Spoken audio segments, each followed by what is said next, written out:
Good morning. My name is Katie Peterson, and I'm the Associate Director and a Research Fellow at PPIC's Water Policy Center. Thank you for tuning into our program today, Embracing Transformative Change. This is the third session of our virtual conference, Seizing the Drought, Water Priorities for Our Changing Climate. Over the course of 3 days, we've brought together an amazing group of experts to discuss how to tackle climate change's highly disruptive effects on our water system. On day one, we discussed how to adapt our water storage and conveyance systems to a warming, increasingly volatile climate, and to build resilience for communities, the economy, and the environment. On day two, we talked about the dollars and cents of how to pay for this by looking at opportunities to remove roadblocks to funding system upgrades, while ensuring that water remains safe and affordable for all.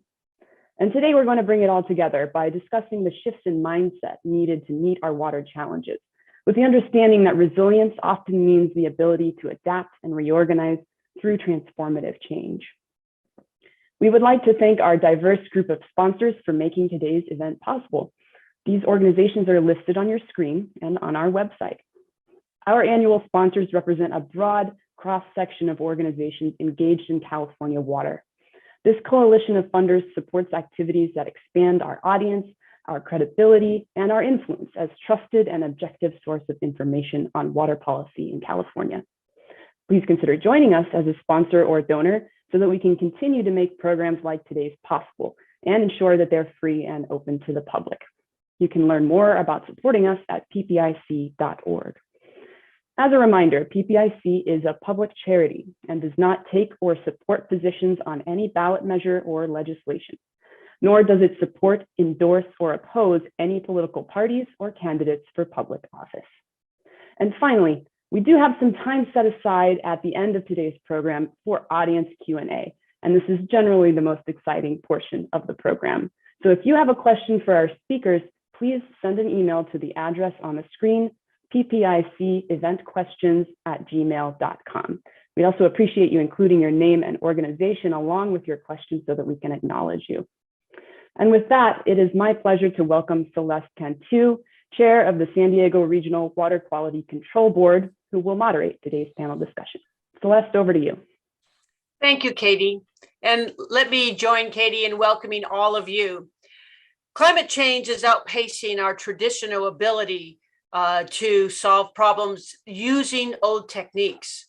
But what we know today is everywhere we look, we can find evidence of people who have been stepping up and meeting the moment and embracing this transformative change and taking bold action. These are the kinds of people we need to be around and empower and learn from them. And we have just those people with us today, people who have had a diversity of experience, who work with a diversity of people and are embracing transformative change. So now I'd like to welcome our panelists. Their bios may be found on the PPIC event page, but in the interest of time, we'll only give a brief introduction today. In alphabetical order, our first panelist is Don Cameron. Don is a farmer in the Central Valley, and like all farmers, he wears at least 10 hats. He grows over 25 crops that he markets and brings to market. So you know that he has been working with change since his entire career. Andy Fecko is the New Year's general manager from January of 2020 at Placer County Water Agency. And he brings a somewhat different experience to a water general manager, and that his background has been in building partnerships and looking from the forest to the crest of the watershed to the valleys and managing all of it in between. Dr. Letitia Grenier comes to us as a biologist, PhD, and she works with resilient landscapes with the San Francisco Estuary Institute. Again, she brings a very diverse background to thinking about how we solve water problems. And finally, our new general manager at the Metropolitan Water District of Southern California, the largest wholesaler in terms of the 19 million people it serves, is Adel Hagekhalil. And Adel is also kind of a new age 21st century general manager, and that he says he's gone to engineering rehab and he's come out ready to bring the skills to embrace our 21st century challenges. So I want to welcome all of you, and let's just start with Dawn. And my first question to you is, give us an example of, in your work, how you are embracing transformative change. Thank you, Celeste. We have been the leader in developing on-farm recharge for the past 30 years.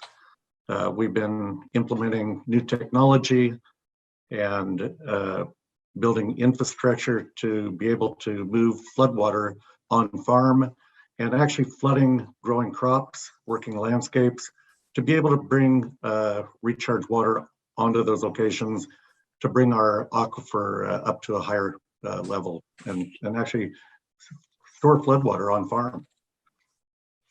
We see a farmer who is replenishing the water source, acting like a water manager. And actually, most of the farmers I know are water managers first and foremost. Andy, how about you? You've been a general manager for a year and 3 quarters now at Placer. What are you doing to embrace transformative change? Thanks, Celeste. Yeah, it's a big challenge, and I think first and foremost, it's a regional approach here in the American River watershed. 2 million people live in and around Sacramento and in our region. There's 20 water agencies here, and the number one thing I can tell you is that in order to make transformative change works, it takes partnerships, and those 20 water agencies. Really, for the first time, under the auspices of the Regional Water Authority and Jim Pfeiffer, who leads that organization, are working together to really connect entities, utilities that were once primarily groundwater or primarily only surface water entities, and really replumb this region so that we can take advantage of surface water when it's available and use groundwater as our savings account, and really be able to serve those two sources of water in a way that's much more sustainable going forward, frankly, much more reliable and much more resistant and resilient with a changing climate going forward. And so that's really our story. And we're right at the very front end of that story, and we're figuring it out as we go. Thank you, Andy. That gives us a lot of inspiration. And Letitia, when you go about your daily work, what kinds of things are you doing to embrace transformative change? A lot of our work is really about taking academic science and translating it to the kind of information that decision makers can use right now. And one of the areas we've really been able to support is trying to help see how we can use nature-based solutions. And by that, I mean things like forests and wetlands to really get a lot of benefits for people quickly. In particular, I tend to work in the estuary where the river meets the sea. And we've been a part of trying to bring together really big stakeholder groups. I'm talking about hundreds of different people from dozens of agencies to make really large scale changes and restorations. So just like Andy was saying, this is a community process where you have to get everyone rowing in the same direction. If you can do that, you can restore again huge tracts of land that can provide services to people, like sequestering carbon and reducing flood control issues, or improving flood control, and also things like places to recreate and be in nature for human health. So there's a lot of different benefits we can get from working in this way. That's great. Thank you very much. Adel, tell us what you're excited about. You're new as a general manager to Met, and you bring a wealth of experience, and I would just love to hear about how you are embracing change. It's great. It's a great opportunity, actually. I'm actually worked on water for all my life, but really what we're bringing is this one water approach to Metropolitan. This is the integrated, holistic, stakeholder-driven approach where we bring people together to diversify our local water source, double down on recycled water conservation, storage, but also addressing our groundwater basins and how we can use groundwater basins for storage, but also ensuring the groundwater basins and groundwater is safe, and how we invest in it to ensure it's still available for everyone. So this building this one water plan that's moving forward in partnership, and really we're extending our hands everywhere. We have a new underserved community caucus that's meeting actually today to look at how we can help save every drop of water, because every drop that we can save is a drop of water we don't have to import. And Metropolitan is no longer the importer of water. Metropolitan now is the provider of water,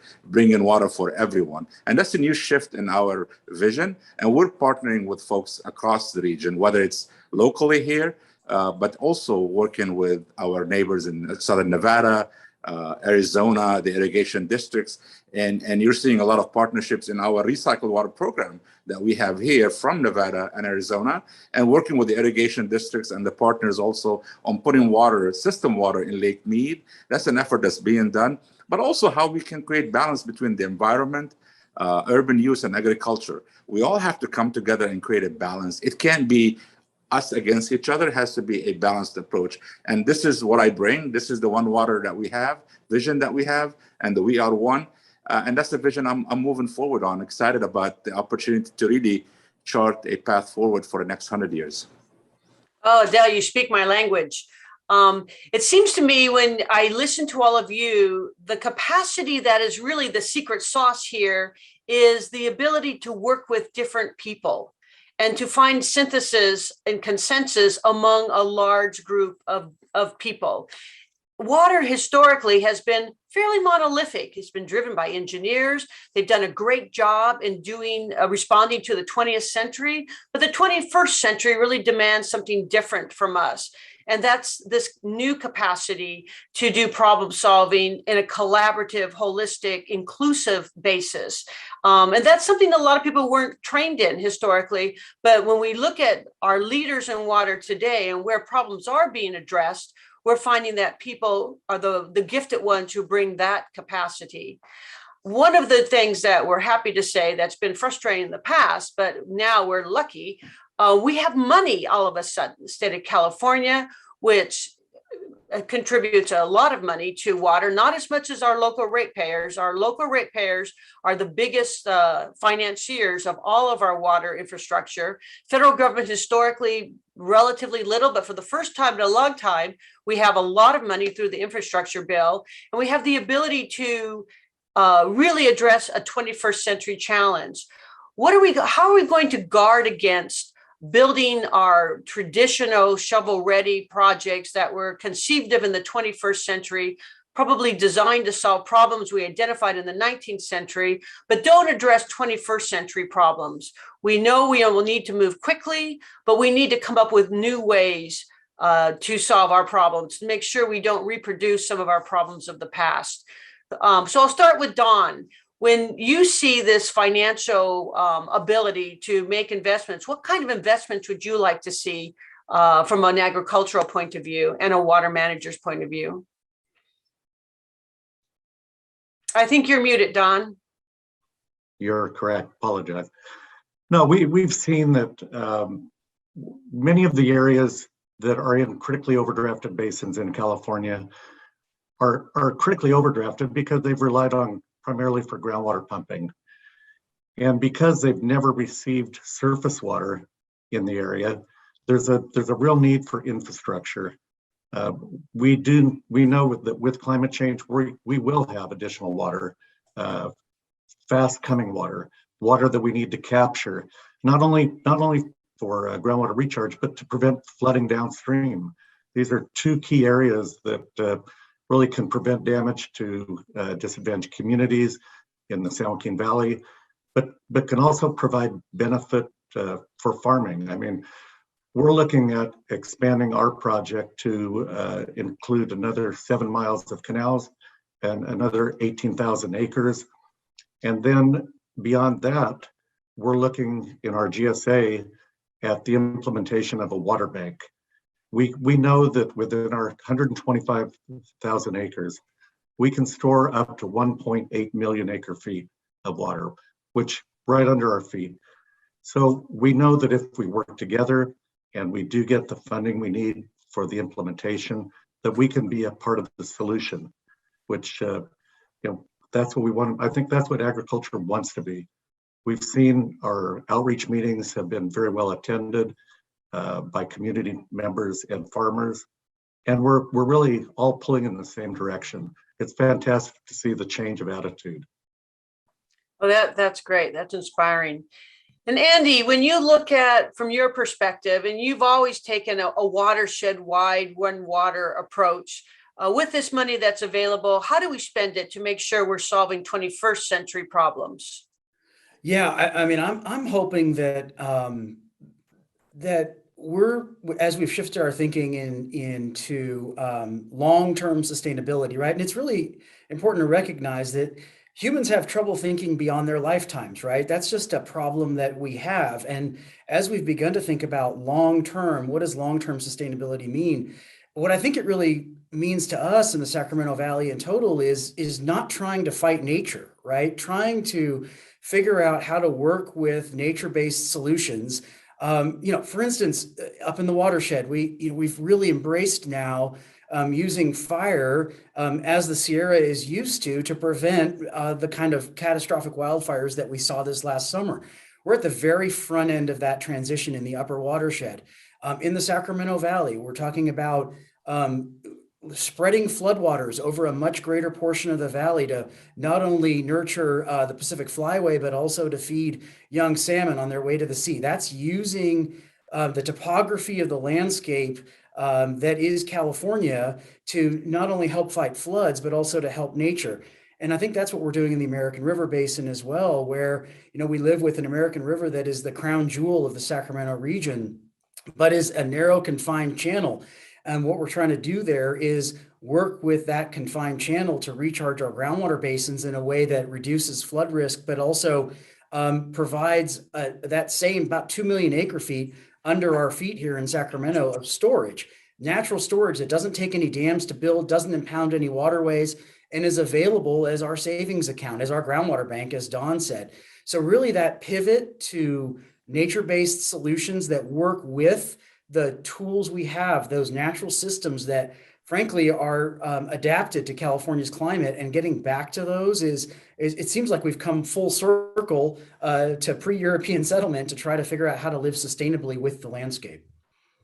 Exactly. We can look to examples from different tribal governments and what they have done for thousands of years, and with great success. And we can learn a lot there. We like to say that every dollar we spend has to solve 7 problems. And if we don't achieve that, we just won't have enough dollars to solve our problems one by one.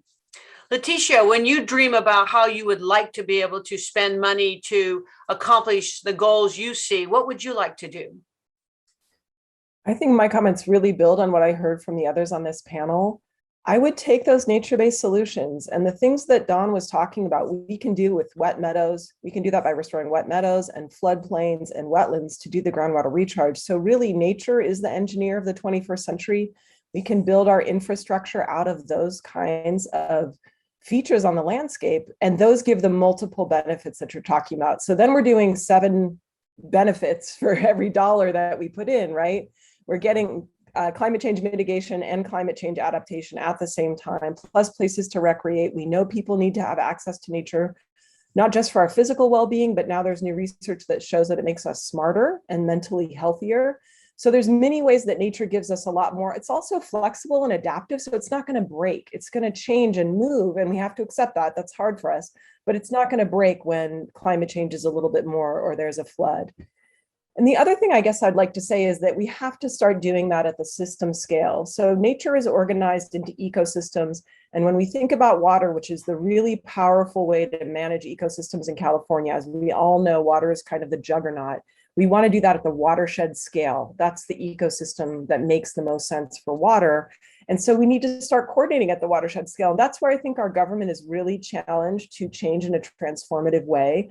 We've got to bite the bullet and realize that in the long run, we are going to make our lives easier and give a lot more benefits to people by managing at the watershed scale, so that we can put all the pieces of the ecosystem back together. So we get that groundwater recharge, we get that flood control management, we get all those other benefits from the pieces of nature that we put back together.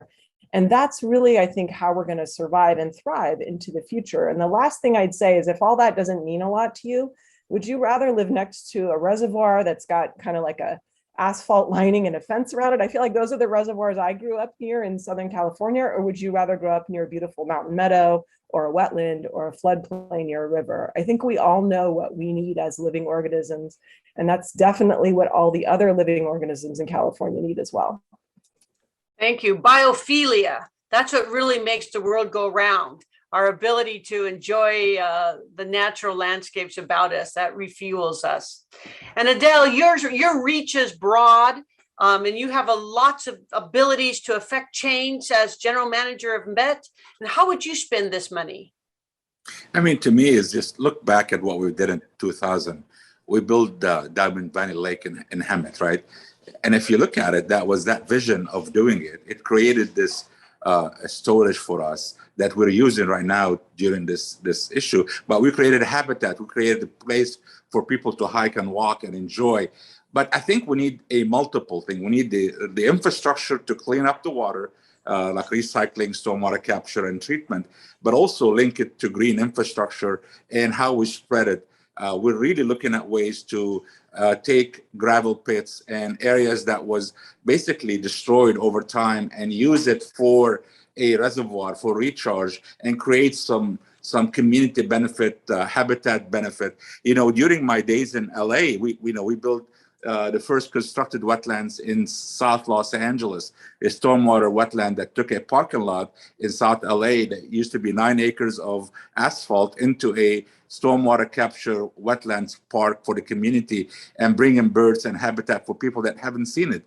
The same thing is being done in Sun Valley, working with the LA County and the city on taking a 1,000-acre runoff and putting it in a wetlands park in the community to recharge the aquifers in the San Fernando Basin. To me, that thinking has to be linked to infrastructure and to green and community and benefits. So we're going to look for ways to recycle every drop of water.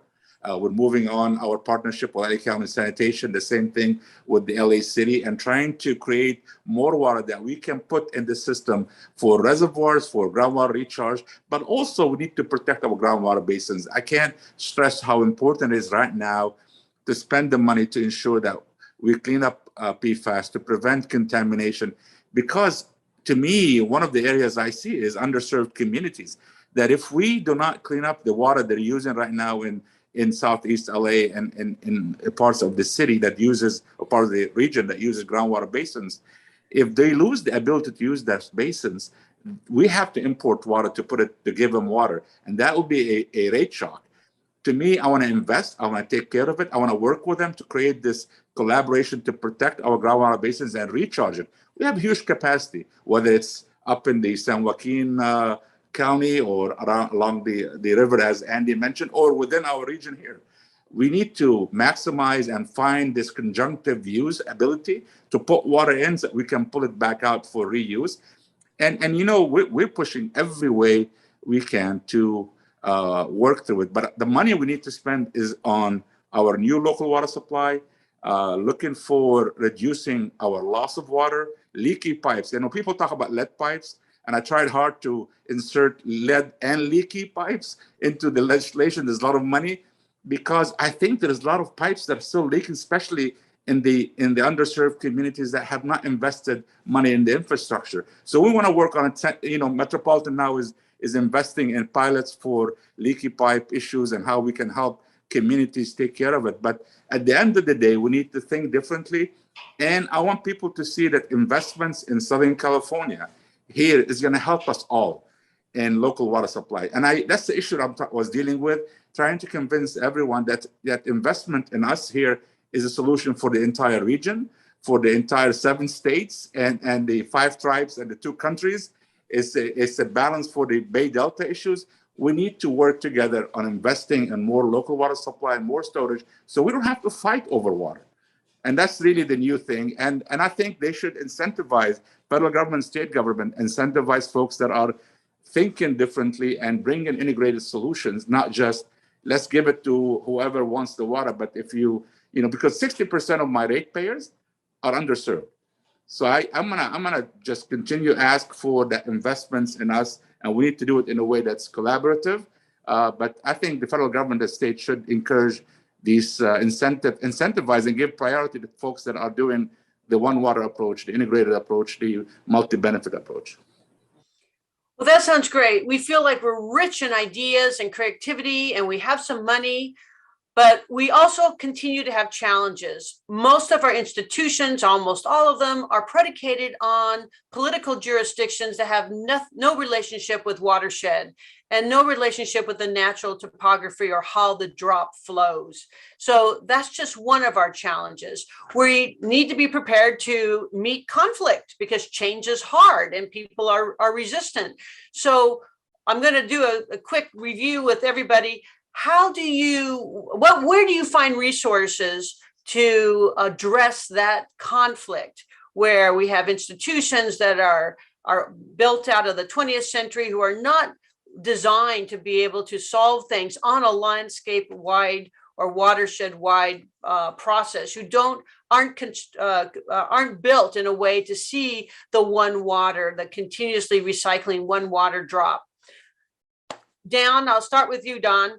What do you think? Now, farmers have been geniuses in working with all kinds of institutions, so you're a good place to start. No, we definitely, as farmers, we've always been a very independent lot, maybe to our detriment sometimes. But what we're seeing now is that we're seeing farmers working toward the same goal. The last thing we want to do is idle ground. We know that's our last option. And we know that we've been able to work with the state and federal government to be able to bring money to projects like ours and the extensions that we're doing and really help develop the whole region. It's not just about one small group of farmers. It's about building the entire region and trying to solve problems on a basin level. But you're right, it is difficult to break down some of the barriers that are in place. It's difficult to get the understanding of urgency that we really need. As farmers, we're on the front line. For us, climate change is here. It's not something 10, 15, 20 years in the future. We're dealing with it on a daily basis. We just had a very tough year because of the extreme heat we had to deal with. Couple that with the drought, couple that with over pumping. We do face a lot of challenges in farming, but we do see that we're seeing the government provide funding. We'd love to see the money move a little quicker, move to these projects, because if we miss one flood year, we may see one flood year in every 5 to 7 years. So the sooner we get projects built, we get money actually in the field for projects, the better. And as growers, we're 100% behind that. We're seeing public-private partnerships develop. We're working with RCDs. We're working with many of the other groups within the region to get projects on the ground and get them built. So that seems to be the key, is identifying a multiplicities of organizations and people to work with, to really make the big tent and work with not just your friends, but also your frenemies, so that you can cross all these boundaries that institutions have created. Now, Andy, you're the Placer County Water Authority. So your jurisdiction is defined by the county limits, which has nothing to do with the watershed, yet you've been able to reach beyond that and work from crest to the valley. So tell us how you've done that. Yeah, it's a really interesting story, and it really goes back to the mid-90s when for 20 years in the American River Basin, there was just litigation upon litigation. And what we decided to do as a region in the late 1990s was come together, environmental interests, water suppliers, the business community, to try to figure out a sustainable path that was going to meet our co-equal objectives, right? We really believe that a healthy water supply runs through a healthy fishery in the case of the Lower American River. And if you start with that core belief and build out your processes and your institutions around that core belief, we've been successful at that now for about 25 years. And so PCWA played a pivotal role because we had reservoirs, we had a source of surface supply. But since World War II, in the region, we had contaminated groundwater and we had declining groundwater levels. And what we decided was, let's reach outside of our own jurisdiction and add some folks who are primarily groundwater users to our place of use for our water rights, and serve them surface water in wet years. When the American River is in flood stage, why on earth would you want to be pumping groundwater when there was so much surplus water in the system that it was running by people's front door, right? It just made no sense.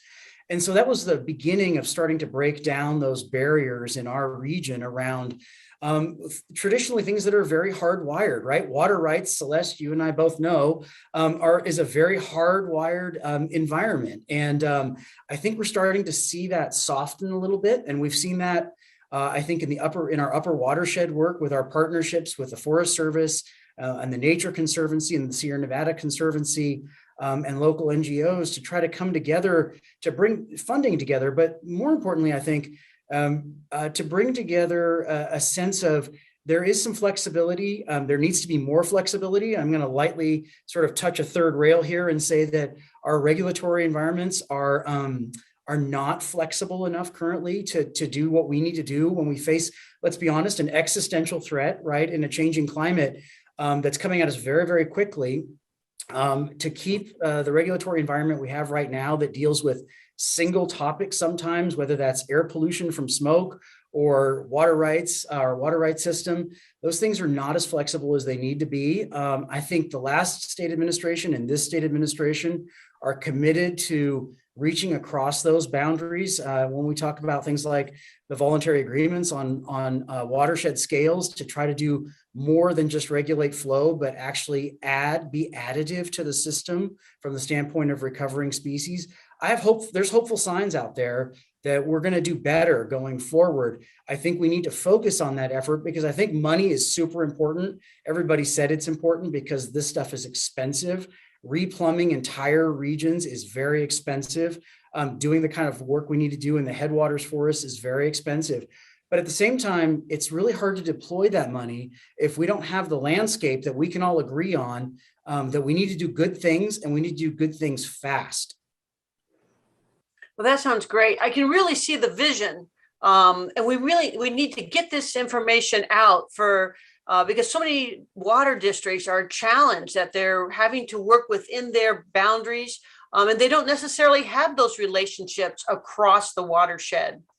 Now, Letitia, your definition, your exact job description says that you work on resilient landscapes programs. So you're naturally looking across watersheds and across the landscape. You don't have that political, institutional defined problem, but I'm sure you run into many challenges and conflicts. How do you solve those or resolve those conflicts?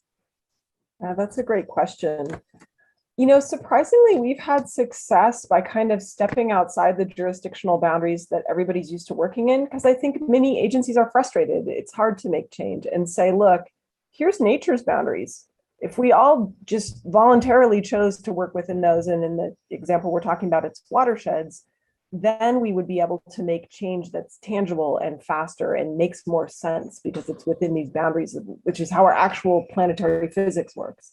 And that's been very popular, especially in the work that we've done in terms of shoreline planning for sea level rise. And I think it would also work within watersheds. I feel like the place we're at now is we see these examples of individual leadership getting us there. And I think you have good examples on this panel. There's sort of like demonstrations or places where this is really working. But we do need to see this scaled up to an across the state approach that's happening, not just in certain watersheds, but ideally in every watershed. And so I think we can't entirely let government off the hook here. We really could use some leadership, not just from within our water agencies. I do think this, one thing we see over and over again is that aligning the needs of the water users, the water utilities, and of the environmentalists who are interested in the fish and wildlife, and of the underserved communities who are interested in clean water, of course, and not getting flooded. If we can put all those together and see that alignment the way Andy was talking about, suddenly there is a solution, there is a path forward. But part of it does involve around choosing to stop fighting and choosing to see that the solution is to care about what that other sector needs, as well as what your own sector needs. But I do think we're going to actually probably have to see some change from the government. Maybe it's a legislative directive or something that says, hey, regulatory agencies are part of this, as well as all the other jurisdictions we're talking about. You need to start making our watersheds work together as functional ecosystems, even if that's not exactly how your own boundary is created. And that's hard. I think I get a lot of pushback about this when I talk to people about this idea. But on the other hand, it's very expensive. That's absolutely true. But let's face it, we are spending the money. We have disasters. We have lots of infrastructure that needs to be retrofitted. We have our operations and maintenance budgets. We are spending the money. We need to spend it smarter in a stitch in time saves nine way, and not in the kind of whoa, I'm reacting to this problem and now that problem. And I get that that's really hard, but that's where I see the transformation needing to come from. Exactly. We're putting out fires and spending millions and millions of dollars when we could be taking better care of our headwaters and our forests and see some progress there. I want to remind our audience that we're going to be taking questions in a few minutes. So please get your questions ready, and you'll get a reminder as to where to send those questions. And here it is right here. Submit your questions to, and please add who you are and where you work.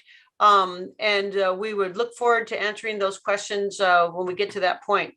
So I want to wrap this part of our session up with Adel, asking him, you have a very large organization that spans many watersheds, but you also have many members that are representing different groups, and large and small and all over the place. And they don't always get along well together themselves. So I've always thought that to be the general manager of the Metropolitan Water District of Southern California, you have to be first a marriage counselor, because you have such a diverse group of members who have different needs and aspirations.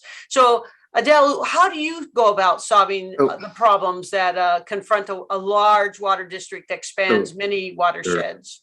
And I think I'm lucky that I came into Metropolitan, because I think there was so much division across our 5,600 square miles and 26 member agencies, litigation and different things, and they never really saw eye to eye. So to me, what I did quickly is brought them back together and brought them back around a vision. What we're here for is to provide a safe, reliable, resilient water future for all of us, because we're all taken care of. Everybody should be taken care of. It's not about I, it's about the we. And really, I'm working hard on, like, we settled the lawsuit with Imperial Irrigation District, and I'm flying tomorrow to El Centro to meet with the board of Imperial Irrigation District and build the relationship, because by them conserving water and we are helping them with the Salton Sea, we can help ourselves around the Colorado River. They're a great partner, and I need to respect that and reach that. I'm flying on the way back to Blythe, to PVID, Palo Verde Irrigation District, because we've had a great partnership, but we've had issues, and I want to partner with them. I want to make sure that there's community investments as we are conserving and following maybe land for water that can be put into the river. What are we doing to the community? So we're investing in the community in the Palo Verde area, in Blythe and other places. And the same thing is happening. I'm flying next 2 months, I think by early January, to meet with the community, the tribes, the environmental community around the Bay Delta, and understanding their issues and how we can coexist together. I think Andy said it's not just healthy water supply is not. That means it's a detriment to the environment or to the water that we have or the fish. We can coexist. We can work together to balance this. And I've been working hard. I mean, I started negotiation with San Diego to settle the lawsuits and move us forward. I want to take all the weight off. For us to run a marathon, we can't have that weight on us. I need to take it off and be ready to run. And it's a marathon. It's not a sprint. And the way you do it is listen, pay respect, engage them in the decision-making process. Don't surprise anyone. And let's all share the same thing. We all share the same values. And it's about trust at the end of the day. And I'm working hard to bring people together, both in our service area, which is diverse, but across our region in the 7 states, in the Northern California, and how we work together. We have done a lot for water supply and water conservation here in Southern California. I mean, the water we're using today is the same it was 40 years ago. And we were planning to use 3.2 million acre feet of imported water 20 years ago. Now we are down to 1.5. It tells you that we've been doing a good work. And that only can be done through collaboration, trust, and respect, and listening to each other. So it sounds like the capacities we need to solve these problems and meet these challenges are ones that all engender trust. It's about communication and problem solving.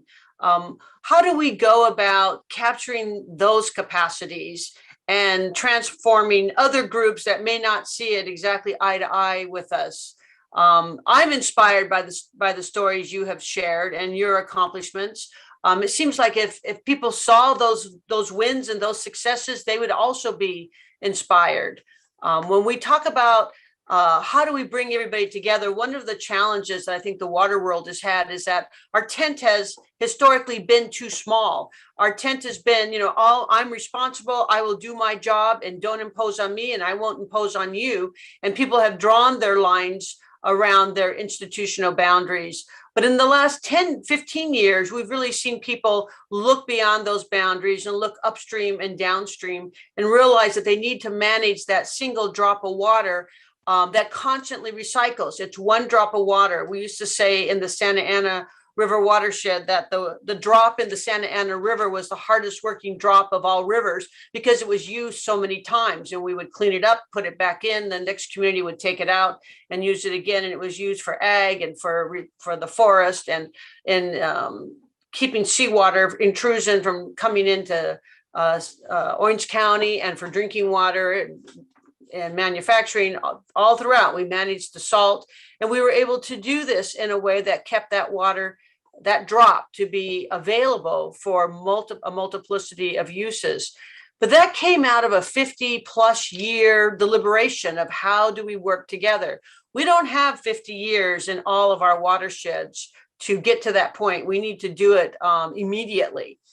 So that's really our challenge, to engender trust immediately across the watershed so that we can use our nature and learn from what things have been very successful in the long time ago, pre-colonial times, when the tribal people were responsible for everything and everything worked lovely. And there's so much more to learn. If we were to expand our tent, and we see this happening in various places, so that all water users, underserved communities, will also be at that table, that requires a capacity you don't see every day. Can we get there? And can we get there fast enough is the question. So Don, as a farmer, they're constantly changing and responding to not just the seasons, but all the different changes. Do you think we're going to get there fast enough? I sincerely hope so. I mean, my motto on our farm has been the only constant is change. And we have definitely been changing through the seasons. From the number of years I've started farming, our water efficiencies have been increased amazingly. The use of water for what we grow has been cut by over 25% by drip irrigation, micro irrigation, and automation. And I know that when we started our project here, we started working with sustainable conservation. We brought them online to help with our outreach and bringing our neighbors to show them really what we're working on, how we plan to do it. And I'll be honest with you, it took probably 5 years before our neighbors came to understand what the goal was, and that we really all needed to work together. And we've begun working. We revived our resource conservation district for our region, because we know that there will be land that will be fallowed, and we need help from outside agencies. We need to cooperate with other environmental groups. Everyone has a stake at the table, and everybody has a slightly different opinion and different goals.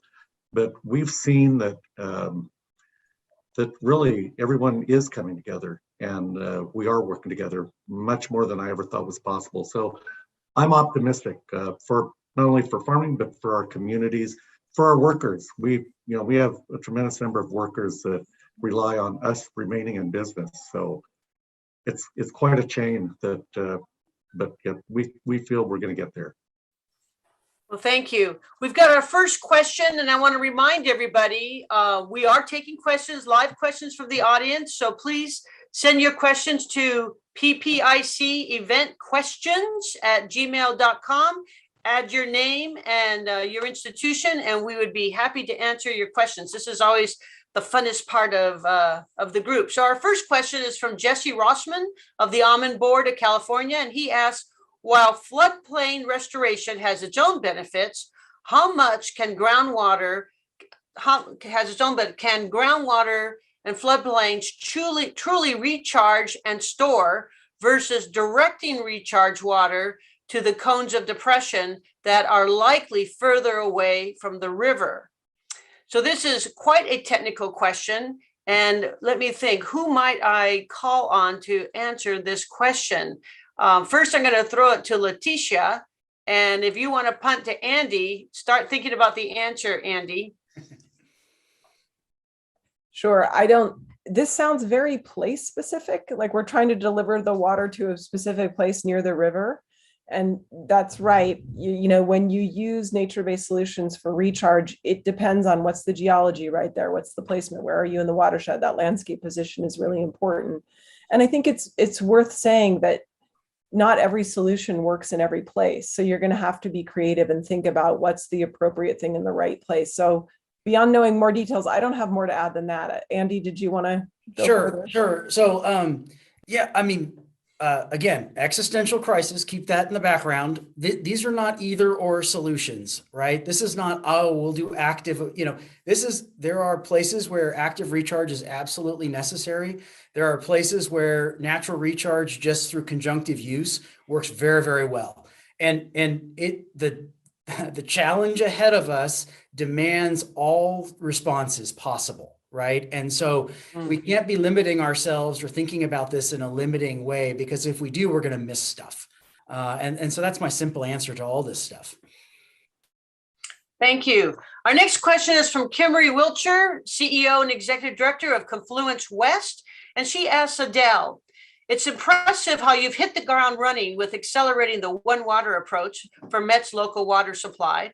And her question is, what are the opportunities for applying One Water management to the Colorado Basin as a whole? And of course, that's where Kimberly works. Yeah, I mean, to me, it's we should.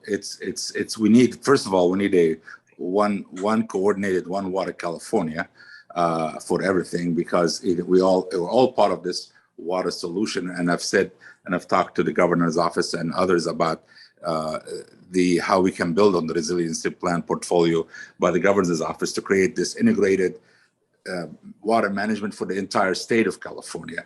But around the seven states and the 2 countries and the 5 tribes and the Colorado, we're doing that. You've probably read in the LA Times just today, I believe, about our partnership with the irrigation districts and Southern Nevada and the folks in Arizona about getting the 500+ program, where we're going to put in 500,000 acre-feet of water this year and next year in Lake Mead to bring the levels up. We need to look at ways how we can help the areas around it and how we can work together with the tribes and others. Southern Nevada and Arizona are investing in our recycled water program here financially, and there is an interest that we create water here that can help put water in Lake Mead and in our system. I'm optimistic. I actually look forward to being in the Colorado River meeting coming up in Vegas to have a discussion. I'll be speaking about this One Water vision, this One Water approach and holistic approach. But I'm really encouraged that everyone is willing to collaborate. And, I don't want the water for Southern California. I want the water for the system. And I think this is a shift in how we're talking in Metropolitan. It's a shift that I'm willing that we need to figure out how we can invest together to take care of each other. And, we can't do it alone. And this is the message I say it. And I love to be able to, help. And I'm meeting with the communities around the end of the last day in the conference in Vegas around the Colorado users to meet with the communities, the environmentals and the community theirs and also the tribes to understand how we can help, because I just think we can do a lot more together. And I'm excited and I'm going to run as fast as I can because I think we have an opportunity, I would say a transformational opportunity for all of us to change the future. And it's to me, it's now or never. Let's get together and let's figure this out quickly. We definitely have a sense of urgency. We have a lot of questions here, so let's see if we can get through them. The next question is from William Steele, the former head of NOAA Fisheries on the West Coast and currently president of the board of Washington Water Trust, asks, one major challenge for pursuing nature-based solutions is the difficulty in quantifying the benefits. Without the ability to quantify with confidence, we have difficulty in saying regulatory or market-related parameters. We have difficulty in satisfying, regulatory or market-related parameters. Thoughts on how to surmount these hurdles? We need a spreadsheet for these natural benefits. Who would like to take that on? Can I answer quickly? Yes, please, Letitia. We do need a spreadsheet. Wouldn't we love to have a comprehensive spreadsheet? What we are working on funded through the state, has been a spatially explicit GIS-based tool where we can look at future scenarios and choose different options of what the landscape or the watershed would look like in the future and quantify the different benefits that come out of those scenarios. So both nature-based solutions and agricultural land use, all different kinds of land use, we can put them on the landscape, and then we can quantify using science what returns, what benefits we would expect to get back from each scenario. And there's trade-offs for sure, but that allows you to see all of that quantified so that decision makers are all looking at the same information and understanding those trade-offs when they're making that choice of which projects to pursue into the future.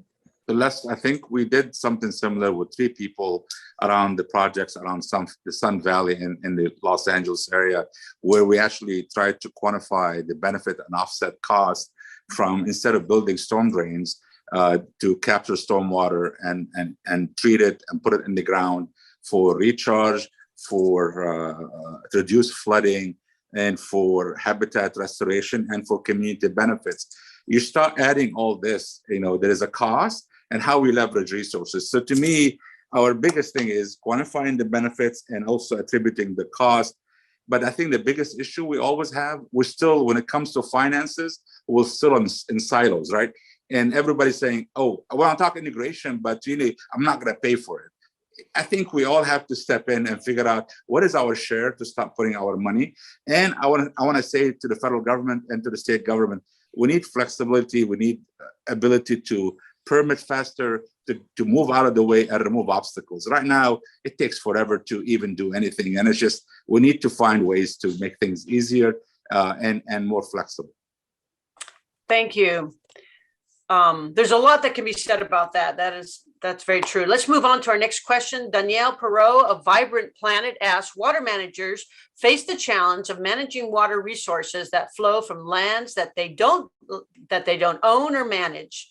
Many of our headwater catchments are forested. Are any of you involved in any collaborative forest health projects to improve watershed health and make them more resilient to climate change, drought, and catastrophic wildfire, and to improve and protect water supply and downstream infrastructure? Andy, this is in your backyard. Yeah, so we are, and several others of us are. My friend Willie Whittisley up in Yuba is doing something very similar.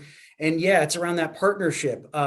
Obviously, the federal government owns a lot of the forested headwaters in California, along with Sierra Pacific Industries, the biggest private landowner in California. They are critical players. They are, in many ways, are the landowners. We have an interest in managing those forested headwaters for continued water quality and also water production, but also to have a healthy headwater, right, as a place. And so our partnership, and I think others in the state have similar, is with the NGOs, folks like my friend Jay Ziegler at the Nature Conservancy and his staff, who are truly wonderful. at bringing in other NGO interests and bringing in, frankly, private philanthropic money to help invest in headwaters. A key part of our partnership is that outside money. The state of California, through the Sierra Nevada Conservancy, the Tahoe National Forest, local agency, Placer County Water Agency, the County of Placer. I can't overstate the role of local government. You touched on this earlier, Celeste. There is a dearth of public trust in government in general right now. But consistently, when members of the public answer questions around this, they trust their local governments the most. And so when we're talking about everything we've been talking about today and adapting to a changing climate, we ought to work with what's in front of us right now and really try to empower local government who can put solutions on the ground as quickly as possible. And that means it's incumbent upon us in local government to have that stakeholder group that Adel was talking about to really build trust at a local level, because if we're empowered to do the work and we can get some dollars from the state and federal government, we think we're the closest to the ground, and we think we can implement these solutions the quickest, the most effectively, the most efficiently, whether that's headwaters work like Willie and I are doing, or whether that's groundwater banking work like the folks at the Regional Water Authority are doing. We are the closest to the people. What it takes is some investment from the state and federal government, get those dollars to us, and we can deploy them quickly and with the trust of our local communities. It's really exciting when I hear all of you answer, and in your answer is embedded your relationships with entities or different kinds of groups of people that historically have been, the frenemies.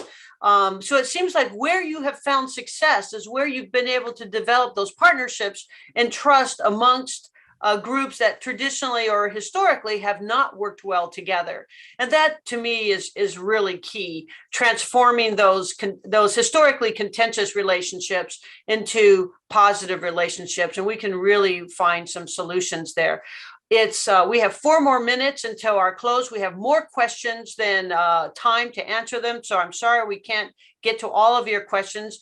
We have one question I want to ask, and that is, this comes from Don Meckenhill from the Russian Riverkeeper. He asks, have we tapped out conservation on farms and urban areas, or do we have more opportunity? So a real quick answer from Don, and then from Adel and Andy. Have we tapped out? Don, do we have a greater opportunity for more conservation in farms? Definitely. What we've seen is mainly some of the water-rich areas of California have been slow to transition to water-saving techniques and devices. And I feel there's a real opportunity there that could free water up for all types of other uses throughout the area. It seems like we're finding the real value of water in our region. And I think that farmers need to recognize that this water is valuable. They need to conserve it, and they need to be able to spread it throughout the region. We know we do know that there is opportunity out there to do even better. And I think farmers are going to be the solution. I think they're going to not only for water, but for climate change. We're going to be there. Thank you. And Andy, is there room for more conservation in our urban water users? Oh yeah, certainly. I mean, there is, and it starts to become diminishing returns, right? And which is why that outside investment becomes so important, as was discussed on the funding panel, which I watched with interest yesterday. You start to impact people's ability to pay, right? And so, especially as we think about adapting to climate change, which is sort of an externality, to it's not just a water agency problem, right? And so socializing the costs of adapting to climate change really means state and federal investment in making people's homes, businesses as efficient as possible. And I think we can deploy those kinds of solutions with some help. And we're seeing that kind of help arrive from the funders at the State Water Board and other places that want to integrate outside communities that maybe are not part of water systems right now, make them efficient and make them livable places. So yeah, I think there's tremendous opportunity. Again, it's expensive, and I think it takes investment to make that work. Well, I think that's all true. One of the ways that we can make our drop go further is to not think of it like gasoline that gets burnt up when you use it, but to think of it as you kind of borrow that drop and you return it through the wastewater system if you're an urban user. The brilliant people who are our wastewater sewer treatment people clean it up and make it new again and make it available for the next community. So it isn't so much the question of do you use up or not use up this drop, but rather how do you make that drop go further and further and further so it's used many times. Well, we've come to the end of our time here at our program. We'd like to thank Katie and all of our panelists for joining us today. You all are truly inspirational. Thank you so much. I want to thank again our sponsors, where none of this would have been available without them. And thank you for joining us today. We've had thousands of registrants Monday, Tuesday, and Wednesday, and it was really exciting looking at that list because it's a huge diversity of people, an array of disciplines, and that's exactly the people we need to work together to build this trust and solve these problems of the 21st century. If you have pre-registered today, you will receive a survey. We would really appreciate it if you take a few minutes to respond and let us know how we did. Thanks again to everybody. Please be safe and have a good afternoon. Thank you.